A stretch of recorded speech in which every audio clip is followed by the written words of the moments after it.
নমস্কার বন্ধুরা, দীপাস কিচেনে আপনাদের সবাইকে স্বাগত। আজকে আমি আলুর পকোড়া নিয়ে এসেছি। তো চলুন আমি কিভাবে বানাই একটু দেখে নিই। তার আগে আমি গ্রেটার দিয়ে আলুটা একটু গ্রেট করে নিচ্ছি। আমার হয়ে গেছে। এবার আমি জল থেকে তুলে নেব, নিকড়ে নিকড়ে তুলে নেব, একদম জলটা চিপে চিপে তুলে নেব।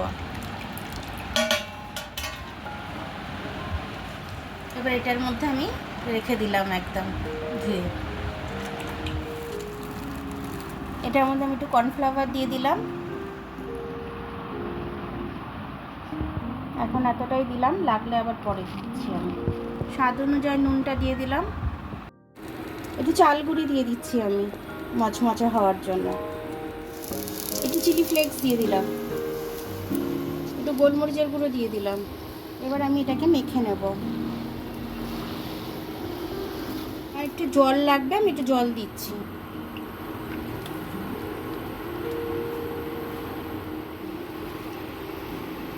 জলটা দিয়ে আমি ভালো করে মেখে নেব এটাকে। একটা করে আমি চিজের টুকরো দিয়ে দিচ্ছি এর মধ্যে।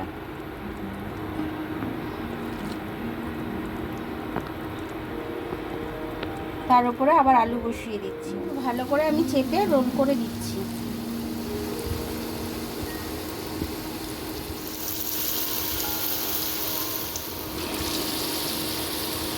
লাল লাল হয়ে গেছে, এক পিট করে মুড়তে দিচ্ছি।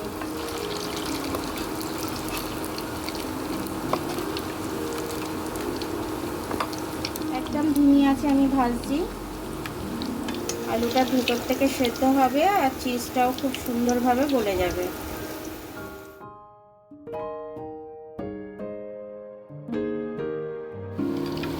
আমি এবার তুলে নিচ্ছি, আমার হয়ে গেছে ওগুলো ভাজা।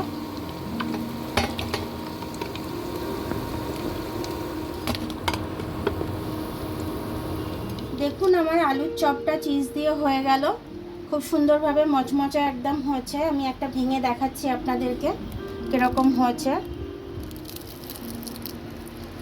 দেখুন এরকমভাবে হয়েছে একদম। বাচ্চারা খুব ভালো খাবে, বাচ্চারা বড়রা সবাই খুব ভালো খাবে। এর সাথে সসও লাগবে না, কিচ্ছু লাগবে না, এমনিই খেয়ে নেবে বাচ্চারা। চিজ ভরা চপগুলো আমার হয়ে গেল খুব সুন্দরভাবে। এইভাবে বিকেলে বাচ্চাদেরকে বড়দেরকে করে দেবেন।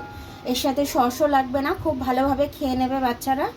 তো বর্ষাকালে এইভাবে করে খাবেন আপনারা। এরকম করে খেয়ে কমেন্টস করে আমাকে জানাবেন যে আপনাদের এটা কেমন লাগলো খেতে, নতুন ধরনের একটা চপ। আমার ভিডিওটা দেখার জন্য অনেক অনেক ধন্যবাদ। আমার ভিডিওটা যদি পছন্দ হয় তাহলে লাইক, সাবস্ক্রাইব, বেল আইকনটা একটু টিপে দেবেন। আর যদি ফেসবুক থেকে দেখেন তাহলে লাইক আর ফলোটা একটু করে দেবেন। আবার কাল দেখা হবে নতুন রেসিপির সাথে। ততক্ষণ আপনারা ভালো থাকবেন, আমি আসছি।